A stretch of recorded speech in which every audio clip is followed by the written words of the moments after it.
half-page turns in forScore. This is a feature that I've actually found extremely useful, and I want to tell you about it. So you can activate half-page turns on forScore by tapping in the middle to bring up your menu, and then tapping this will toggle half-page turns on and off. With them off, pages will turn as normal. With them on, you will turn a half a page at a time. What does that mean? When is it useful?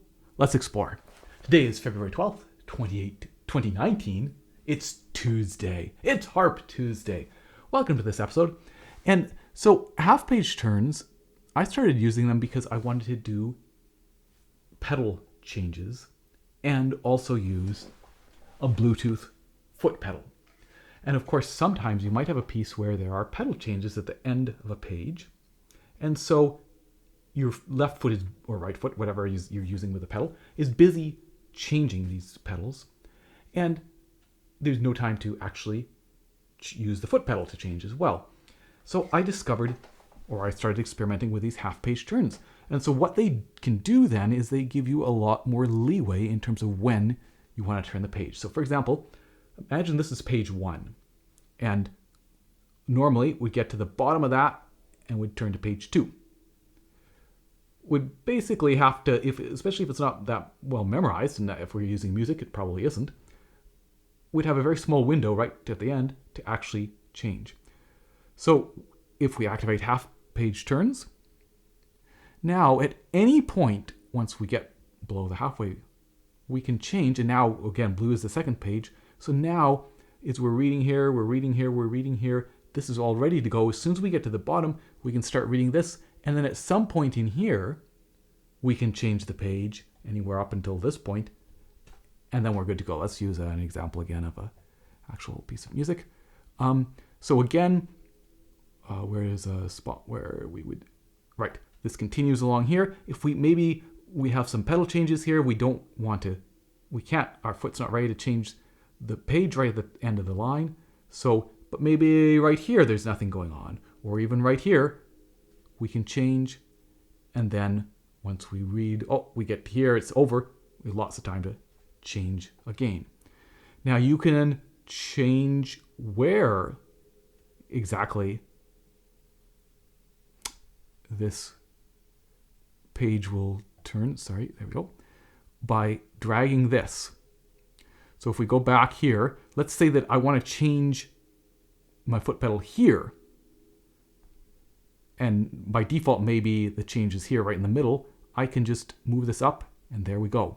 Or let's say across the page that I want to wait until it's all the way down here maybe before I change it again.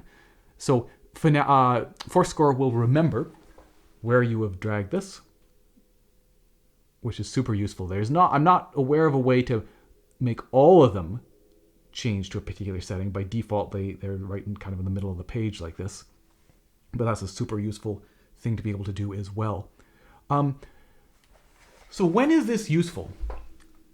As I say, it's super useful if you're using some sort of foot pedal and you're playing the harp and you feel like you can't just turn the page at the end of the page.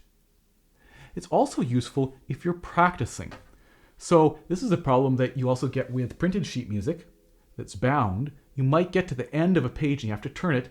And what if you want to practice that little section? Sorry, a lot of these are just single pages. We get to the end of this. I want to practice this next page.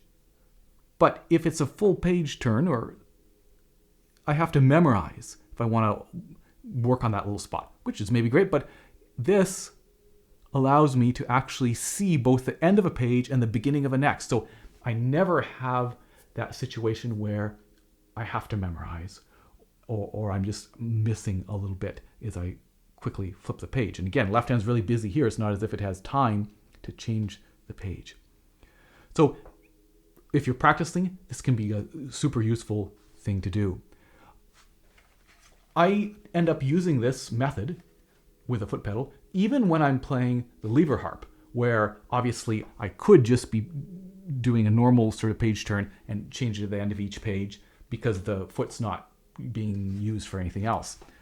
But I kind of like that ability to see ahead, right? To get to the end of the page and read ahead.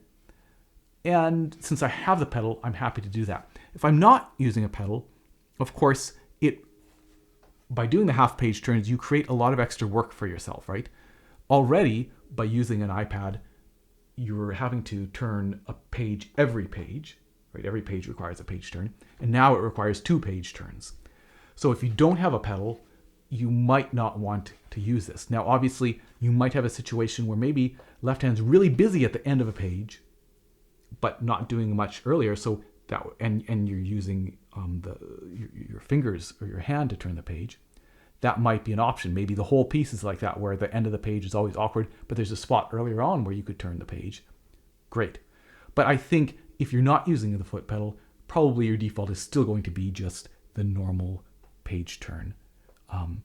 But again, for practice, or if you are using a foot pedal, or in some rare situations, it's just a great thing to be aware of. Super handy, super useful. I definitely recommend forScore. I found it to be a wonderful program.